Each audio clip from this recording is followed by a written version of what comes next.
Welcome to the Daily Dish. I'm Shay Pausa. Today in Beauty and Style, we all want to look younger and have that firm, beautiful skin. And we've heard that exfoliation is a good thing, but can you overdo it? But first,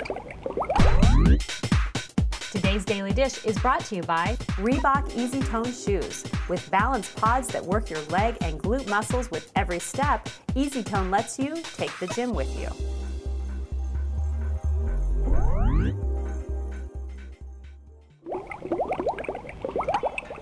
Helping me today is the expert, Diane Aiello from the Glam Lounge.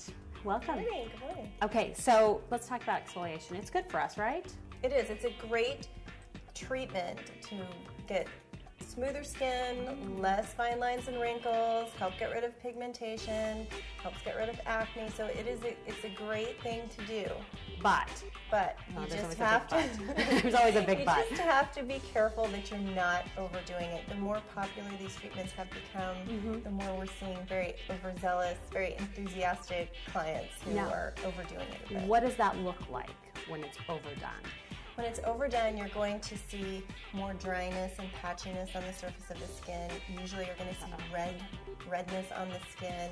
You can look very dehydrated and very irritated. Those are some telltale signs. Okay, so this is not, there's no gain, you have to have pain for gain. That's bad here. You shouldn't be feeling this or seeing this. No, I mean, really, what happens is if you're overdoing it, you're disrupting that protective mantle on the layer, and your skin is not able to hold in moisture as well. Okay. And then what ends up happening is you end up being more susceptible to UV exposure, UV damage. The bad stuff.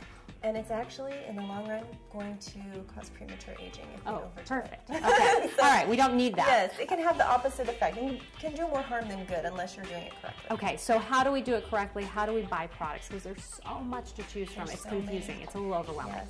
Well, you know, for just an everyday thing, there's a manual exfoliation, which would be your scrubs and your enzyme peels. Those are very surface. They're just helping slough off the very top layer of the dead skin. Or there's the chemical version, which is really what we're talking about. Okay. There's glycolics, there's lactics, there's a variety of different peels. And what you want to do is really, if you're doing this, I would say I wouldn't do it more than every 6 weeks. That's like... Really? Yeah.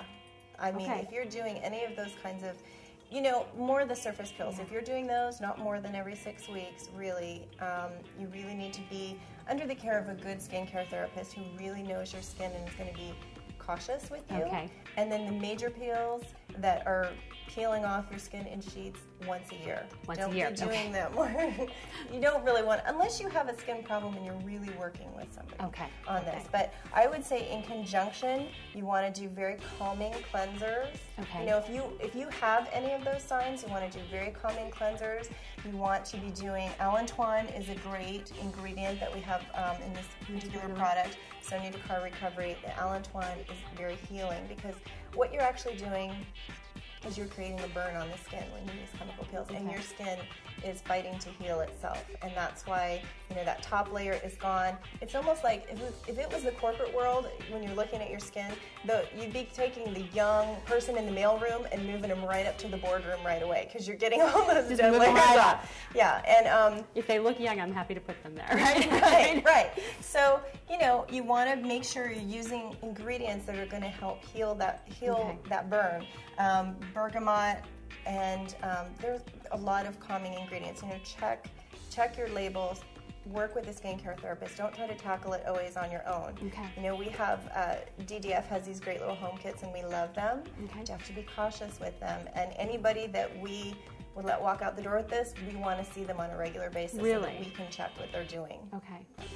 Any products in the drugstores that you particularly like or think are okay, or at least ingredients that we should be looking for? I love Cetaphil. If we see somebody, I mean, we have a lot of great products here, but if I see somebody that's really overdoing it and maybe they can't afford to get into a whole skincare regime, Cetaphil is really a great thing to use. It's a creamy cleanser. They use it. Doctors use it. Hospitals use it.